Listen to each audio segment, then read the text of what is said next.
أعتقد ستكون مباراة بالغة الأهمية بالنسبة إلينا لأنها أول مباراة نلعبها خلال كأس آسيا. Ya, jelang laga melawan Indonesia, pelatih Irak terang-terangan akan kembali membobol Indonesia di Piala Asia.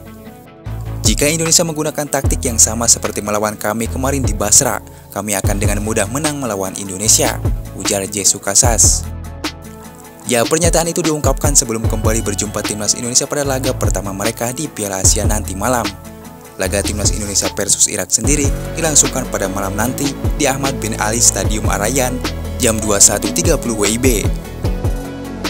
Ya, pertandingan tersebut bakal jadi ulangan dari laga kualifikasi Piala Dunia 2026 zona Asia.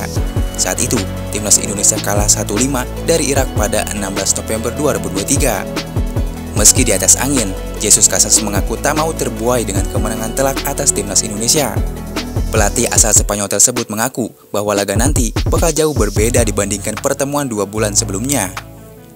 Jesus Casas mengaku laga timnas Indonesia versus Irak bakal berlangsung ketat. Dirinya mewaspadai potensi timnas Indonesia untuk membalas dendam. Dalam turnamen seperti Piala Asia, timnas Indonesia bisa saja mencuri kemenangan dalam momen-momen sekecil apapun. Jesus Casas mewaspadai momen seperti penalti, kartu merah, dan lainnya yang bisa membuat momentum pertandingan berubah. Yang diperlukan hanyalah penalti, kartu merah, momen-momen menegangkan, dan segalanya berubah. Indonesia, seperti kita tahu, adalah tim nasional yang sedang berkembang dan membawa pemain dari Eropa dan itu akan sulit, ujar pelatih Irak.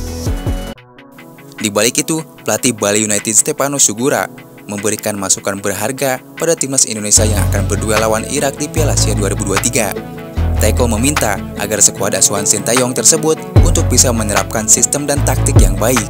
Mereka harus punya dua hal tersebut. Dua hal ini jadi kunci utama agar Indonesia setidaknya mengimbangi permainan timnas Irak, beber Teko. Tapi kalau boleh berbicara, jelas Irak yang lebih siap. Mental pemain mereka itu mental petarung. Mereka tidak mau kalah dan saya tahu itu. Tetapi pemain Irak berani untuk mencari tantangan di luar negeri, entah itu di Eropa ataupun negara lain, ucapnya. Saya bekerja di Indonesia, jadi saya harus berpikir positif agar Indonesia bisa dapat hasil yang terbaik di Piala Asia, ujar Teko. Ya, saat ini klasemen grup D sementara dipimpin oleh timnas Jepang. Jepang berhasil mengalahkan Vietnam dengan skor 4-2 dan meraih hasil 3 poin. Sementara itu, pelatih timnas Indonesia Sintayong mewanti-wanti skuad asuhannya menjelang lawan Irak. Sintayong meminta pemainnya untuk tidak melakukan kesalahan sekecil apapun. Indonesia juga harus belajar dari pertahanan Vietnam saat melawan Jepang.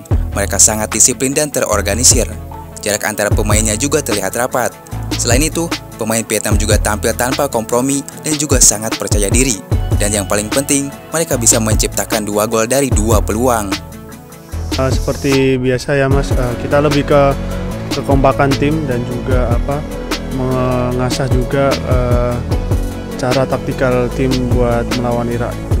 Kami juga akan membuktikan kalau Indonesia bukan tim yang lemah di grup ini. Terima kasih.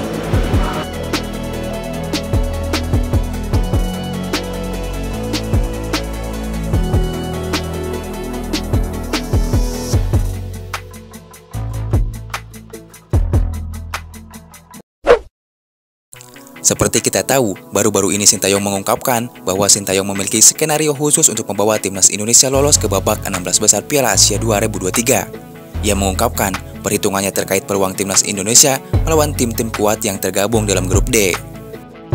Timnas Indonesia berada bersama Jepang, Irak, dan Vietnam di grup D Piala Asia. Jika melihat lawan-lawannya, jelas tim Indonesia tak diunggulkan untuk lolos ke babak selanjutnya. Apalagi, timnas Indonesia saat ini merupakan tim terlemah lantaran memiliki ranking FIFA terendah ketimbang 3 tim lawannya tersebut. Ya, timnas Indonesia kini berada di peringkat ke-146, sedangkan Jepang ada di urutan ke-17, Irak ada di peringkat 63, sedangkan Vietnam 94 FIFA. Ya, meski begitu, pelatih timnas Indonesia Sintayong memiliki skenario khusus untuk membawa Justin Hubner CS lolos dari penyisihan fase grup. Lalu, bagaimana skenario dari Sintayong? Ya, juru taktik asal Korea Selatan itu menargetkan timnas Indonesia untuk menang lawan atas Vietnam, kemudian imbang lawan Irak, dan kalah atas Jepang. Dengan begitu, timnas Indonesia bakal memiliki 4 poin dan memiliki peluang untuk lolos ke babak 16 besar. Saya menargetkan 1 kemenangan, 1 seri, dan 1 kekalahan di fase grup. Vietnam wajib dikalahkan dan Irak setidaknya mendapatkan hasil imbang, ujar Sintayong. Ya namun, sementara itu rupanya pernyataan Sintayong tersebut sampai ke negara Vietnam. Bahkan media Vietnam sampai menyebut Indonesia bermimpi bisa mengalahkan Vietnam. Media Vietnam Soa PN meledek optimisme Sintayong soal skenario Sintayong 1 menang, 1 imbang, dan 1 kalah. Sebelumnya, pada kualifikasi Piala Dunia 2026 yang berlangsung November 2023, timnas Indonesia dikalahkan Irak dengan skor 5-1. Sementara menghadapi Vietnam, Indonesia hanya mengalami hasil imbang dan kekalahan selama bertahun-tahun. Terakhir kali, Indonesia menang melawan Vietnam adalah di babak semifinal Piala AFF 2016, ujar media Vietnam.